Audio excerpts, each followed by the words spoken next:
Capítulo 13, parte 3. La experiencia religiosa. Inicia Copleston. Muy bien, voy a decir unas palabras acerca de la experiencia religiosa, y luego pasaremos a la experiencia moral. Yo no considero la experiencia religiosa como una prueba estricta de la existencia de Dios, por lo cual el carácter de la discusión cambia un poco, pero creo que puede decirse que la mejor explicación de ella es la existencia de Dios. Por experiencia religiosa yo no entiendo simplemente el bienestar.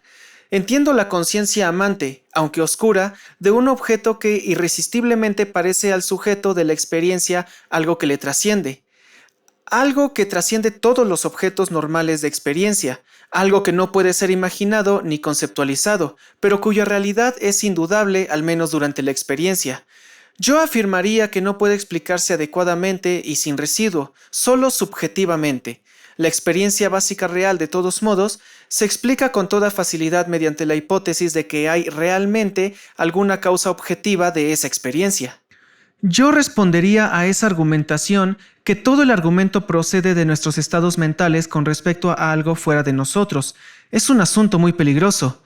Aun cuando todos admitimos su validez, solo nos sentimos justificados en hacerlo, a mi entender, a causa del consenso de la humanidad.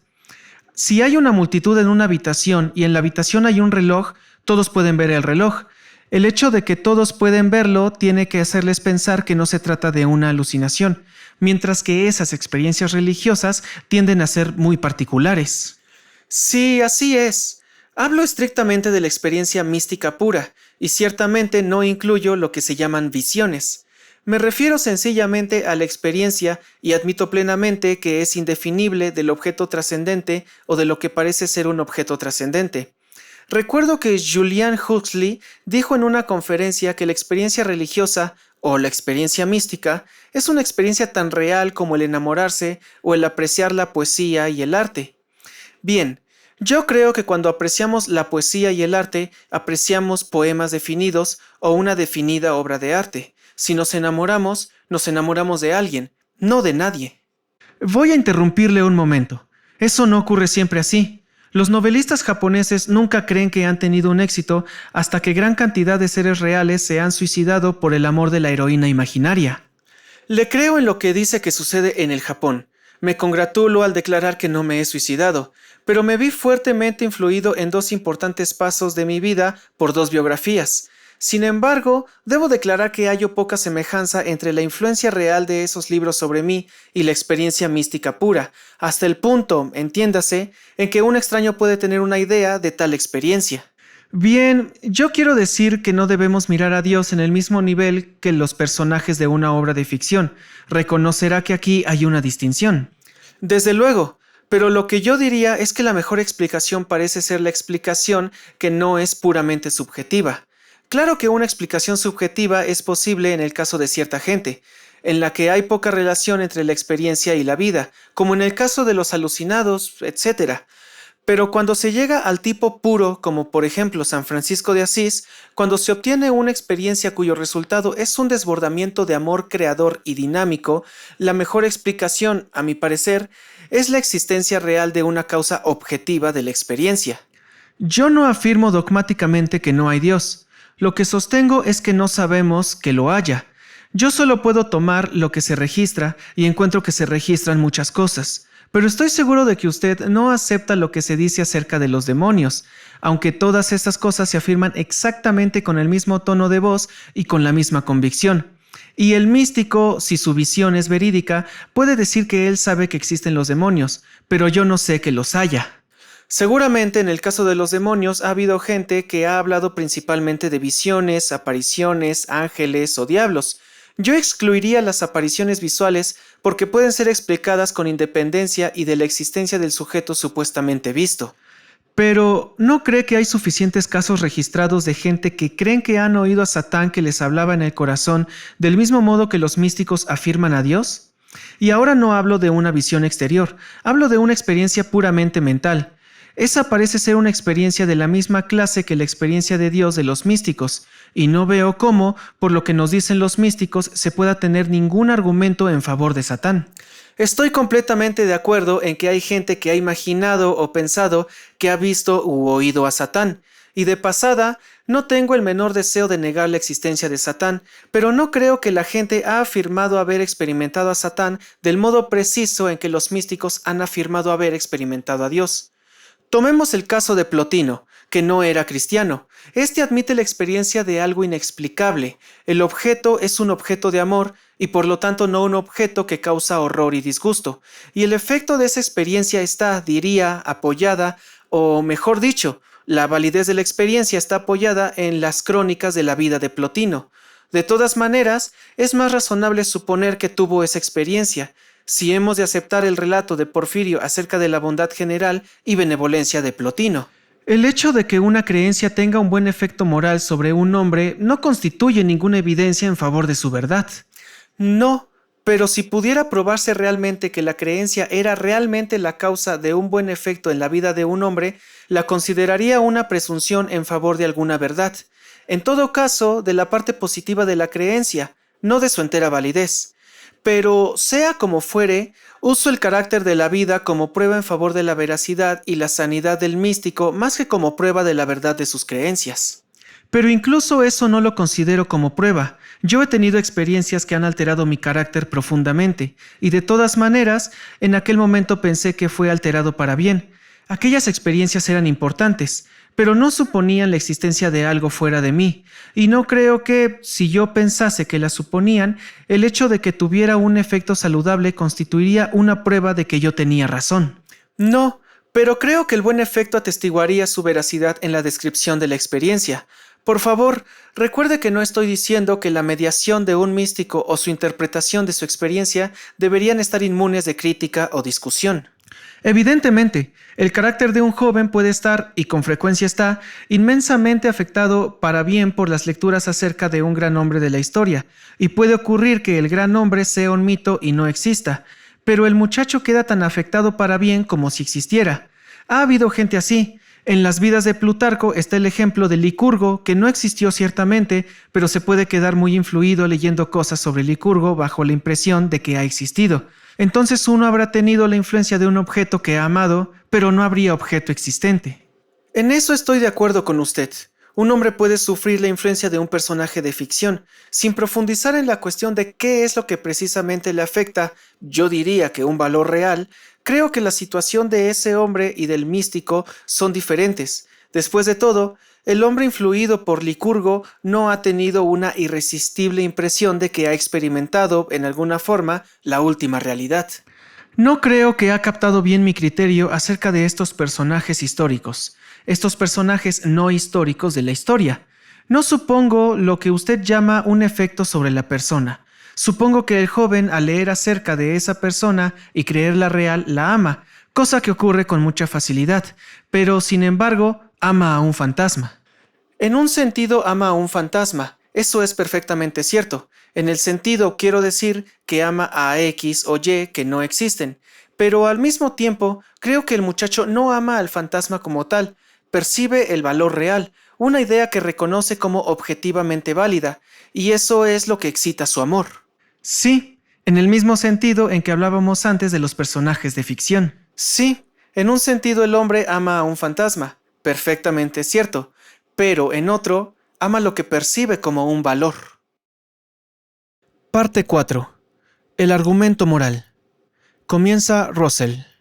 Pero ahora no está diciendo en efecto que entiendo por Dios todo cuanto es bueno, o la suma total de lo que es bueno, el sistema de lo que es bueno, y por lo tanto, cuando un joven ama algo bueno, ama a Dios.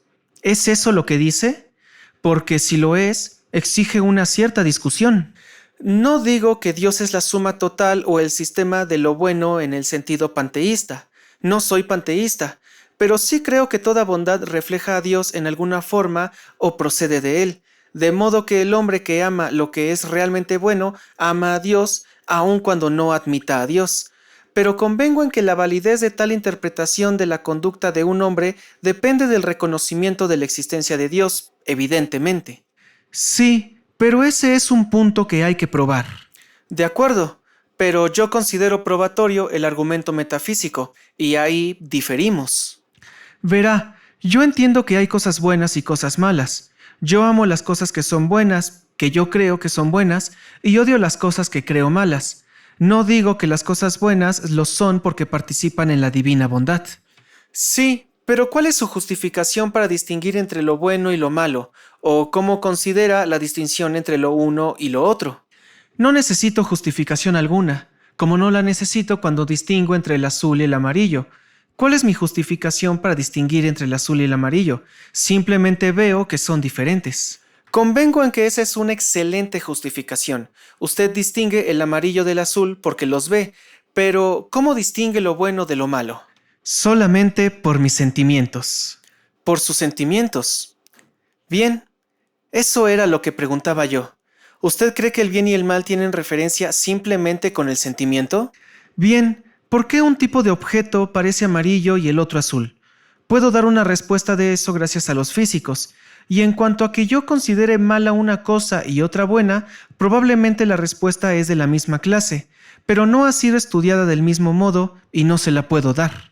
Bien, tomemos el comportamiento del comandante de Belsen. A usted le parece malo e indeseable, y a mí también. Para Adolf Hitler me figuro que sería bueno y deseable. Supongo que usted reconocerá que para Hitler era bueno y para usted malo. No voy a ir tan lejos. Quiero decir que hay gente que comete errores en eso, como puede cometerlos en otras cosas. Si tiene ictericia, verá las cosas amarillas aun cuando no lo sean. En esto comete un error. Sí, uno puede cometer errores, pero ¿se puede cometer un error cuando se trata simplemente de una cuestión referente a un sentimiento o a una emoción? Seguramente Hitler sería el único juez posible en lo relativo a sus emociones. Tiene razón en decir eso, pero puede decir también varias cosas acerca de los demás. Por ejemplo, que si eso afectaba de tal manera las emociones de Hitler, entonces Hitler afecta de un modo totalmente distinto mis emociones. Concedido. Pero ¿no hay criterio objetivo aparte del sentimiento para condenar la conducta del comandante de Belsen según usted? No más que para la persona daltónica que se halla exactamente en el mismo estado. ¿Por qué condenamos intelectualmente al daltónico? ¿Es porque se encuentra en minoría? Yo diría que es porque le falta algo que normalmente pertenece a la naturaleza humana. Sí, pero si estuviera en mayoría, no diríamos eso. Entonces, usted diría que no hay criterio aparte del sentimiento que nos permita distinguir entre la conducta del comandante de Belsen y la conducta, por ejemplo, de Sir Stamford Cripps o del arzobispo de Canterbury. El sentimiento es demasiado simplificado. Hay que tener en cuenta los efectos de los actos y los sentimientos hacia esos efectos. Como verá, puede provocar una discusión. Si usted dice que cierta clase de sucesos le agradan y que otros no le agradan, entonces tendría que tener en cuenta los efectos de las acciones. Puede decir muy bien que los efectos de las acciones del comandante de Belsen fueron dolorosos y desagradables. Indudablemente lo fueron para toda la gente del campo. Sí, pero no solo para la gente del campo, sino también para los extraños que los contemplaban. Sí, completamente cierto en la imaginación. Pero ese es mi criterio. No apruebo esos actos y sé que usted no los aprueba, pero no veo la razón de no aprobarlos porque, después de todo, para el comandante de Belsen esos actos eran agradables. Sí, pero ve que en este caso no necesito más razones que en el caso de la percepción de los colores. Hay personas que piensan que todo es amarillo, hay gentes que sufren de dicteria, y yo no estoy de acuerdo con ellas. No puedo probar que las cosas no son amarillas, no hay prueba de ello, pero la mayoría de la gente conviene conmigo en que el comandante de Belsen estaba cometiendo errores. Bien, ¿acepta alguna obligación moral? El responder a eso me obligaría a extenderme mucho. Hablando prácticamente, sí. Hablando teóricamente, tendría que definir la obligación moral muy cuidadosamente. ¿Cree que la palabra debo tiene simplemente una connotación emocional? No lo creo, porque, como decía hace un momento, uno tiene que tener en cuenta los efectos, y yo opino que la buena conducta es la que probablemente produciría el mayor saldo posible en valor intrínseco de todos los actos posibles de acuerdo con las circunstancias, y hay que tener en cuenta los efectos probables de una acción al considerar lo que es bueno. Bien, yo traje a colación la obligación moral porque pienso que uno puede acercarse por ese camino a la cuestión de la existencia de Dios. La gran mayoría de la raza humana hará, y siempre ha hecho, alguna distinción entre el bien y el mal. La mayoría, a mi entender, tiene alguna conciencia en una obligación en la esfera moral. Yo opino que la percepción de valores y la conciencia de una ley y una obligación moral tiene su mejor aplicación en la hipótesis de una razón trascendente del valor y de un autor de la ley moral. No entiendo por autor de la ley moral un autor arbitrario de la ley moral. Creo, en realidad, que esos ateos modernos que han arguido a la inversa no hay Dios, por lo tanto no hay valores absolutos ni ley absoluta, son completamente lógicos. No me gusta la palabra absoluto. No creo que haya nada absoluto. La ley moral, por ejemplo, cambia constantemente. En un periodo del desarrollo de la raza humana, casi todo el mundo pensaba que el canibalismo era un deber. Bien, no veo que las diferencias de los juicios morales particulares sean ningún argumento concluyente contra la universalidad de la ley moral. Supongamos por el momento que hay valores morales absolutos. Incluso con tal hipótesis, solo se puede esperar que diferentes individuos y diferentes grupos tengan diversos grados de la percepción de esos valores. Me siento inclinado a pensar que debo, el sentimiento que uno tiene acerca de debo, es un eco de lo que nos ha dicho nuestros padres y nuestros ayas. Bien, yo me pregunto si se puede acabar con la idea de debo solamente en los términos de ayas y de padres. Realmente no sé cómo puede ser llevada a nadie en otros términos que los propios. Me parece que si hay un orden moral que pesa sobre la conciencia humana, entonces ese orden moral es ininteligible aparte de la existencia de Dios. Entonces tiene que decir una de las dos cosas. O Dios solo habla en un pequeño porcentaje de la humanidad, que da la casualidad que le comprende a usted, o deliberadamente dice cosas que no son ciertas cuando habla de la conciencia de los salvajes. Bien, yo no sugiero que Dios dicta realmente los preceptos morales a la conciencia. Las ideas humanas del concepto de la ley moral dependen ciertamente en gran parte de la educación y del medio, y un hombre tiene que usar su razón al estimar la validez de las ideas morales reales de su grupo social. Pero la posibilidad de criticar el código moral aceptado presupone que hay un patrón objetivo, que hay un orden moral ideal que se impone. Creo que el reconocimiento de este orden moral ideal es parte del reconocimiento de la contingencia, implica la existencia de un real fundamento de Dios. Pero el legislador siempre ha sido, a mi parecer, los padres o alguno semejante. Hay muchos legisladores terrestres, lo que explica por qué las conciencias de la gente son tan extraordinariamente distintas en los distintos tiempos y lugares. Ayuda a explicar las diferencias de percepciones de los valores morales particulares, diferencias que de lo contrario son inexplicables. Ayudará a explicar los cambios en la materia de la ley moral y el contenido de los preceptos aceptados por ella y aquella nación, o este o el otro individuo. Pero la forma de ello, lo que Kant llama el imperativo categórico, el debo, yo realmente no sé cómo puede ser llevado a nadie que los padres o los ayas, porque no hay términos cosibles que yo sepa con que se pueda explicar. No puede definirse con otros términos que los de sí mismo, porque una vez que se le ha definido en otros términos que los de sí mismo, se ha terminado con él, ya no es un deber moral, ya es otra cosa. Bien, yo creo que el sentimiento del deber es el efecto de la imaginaria reprobatoria de alguien. Puede ser la imaginaria reprobación de Dios, pero es la reprobación imaginaria de alguien, y eso es lo que yo entiendo por deber. A mí me parece que todas las cosas externas, las costumbres y tabús son las que pueden explicarse por el medio y la educación, mas todo eso pertenece, a mi entender, a lo que llamo la materia de la ley, al contenido. La idea del deber es tal que no puede ser inculcada a un hombre por un jefe de tribu ni por nadie, porque no hay términos para ello. Me parece enteramente... Pero no veo ninguna razón para decir que todos sabemos acerca de los reflejos condicionados. Sabemos que un animal, si se le castiga habitualmente por un determinado acto, al cabo de un tiempo dejará de hacerlo. No creo que el animal deje de hacerlo porque se ha dicho, mi amo se ofenderá si hago esto. Tiene el sentimiento de que no debe hacer aquello.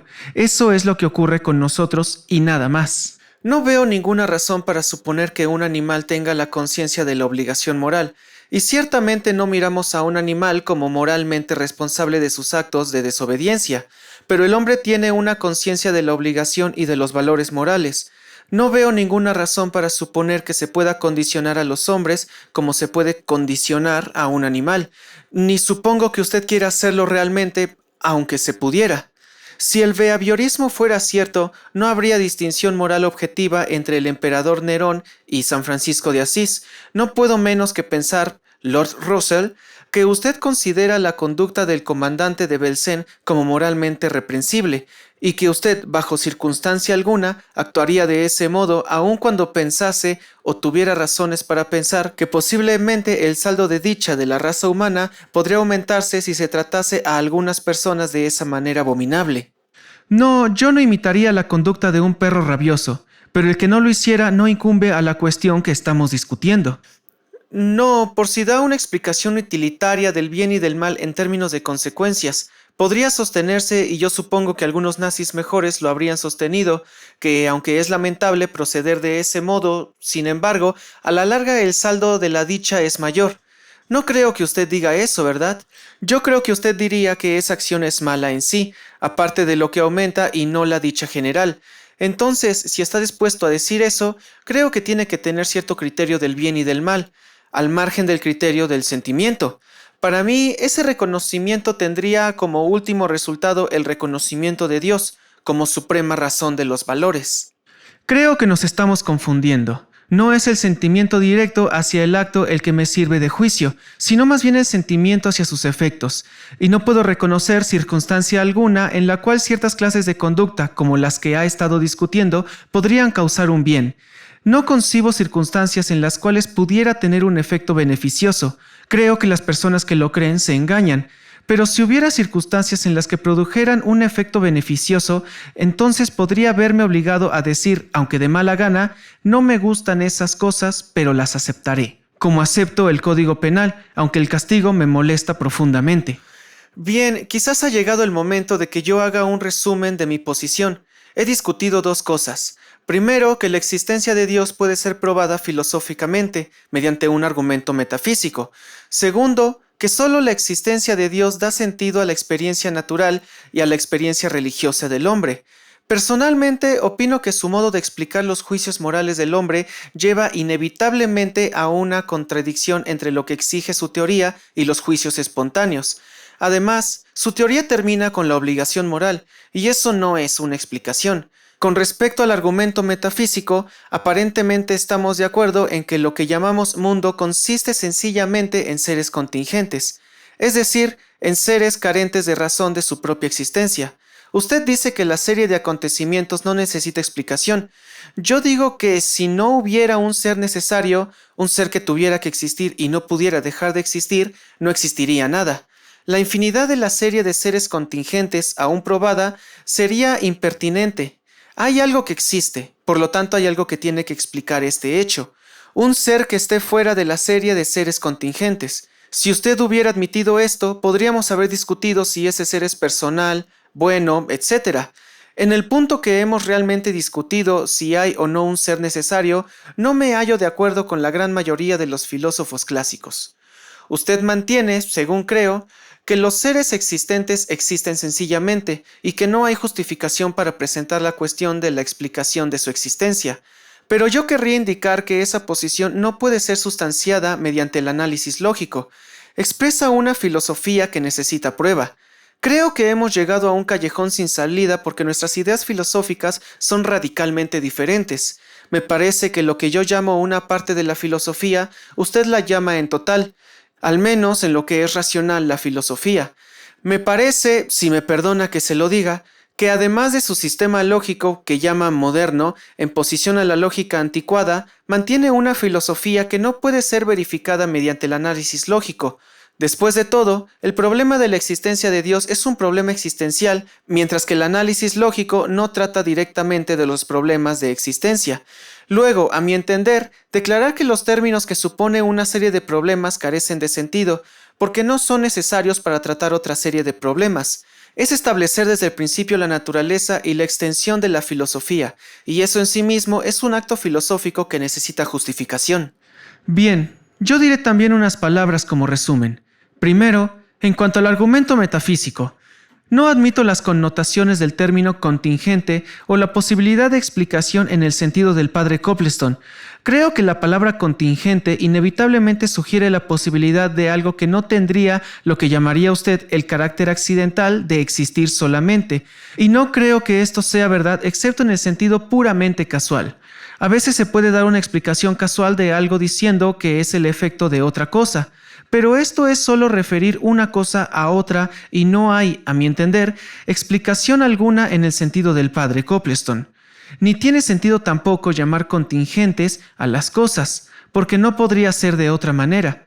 Esto es lo que yo diría acerca de eso, pero querría decir unas palabras acerca de la acusación del padre Copleston de que considero la lógica como el total de la filosofía, lo cual no es así.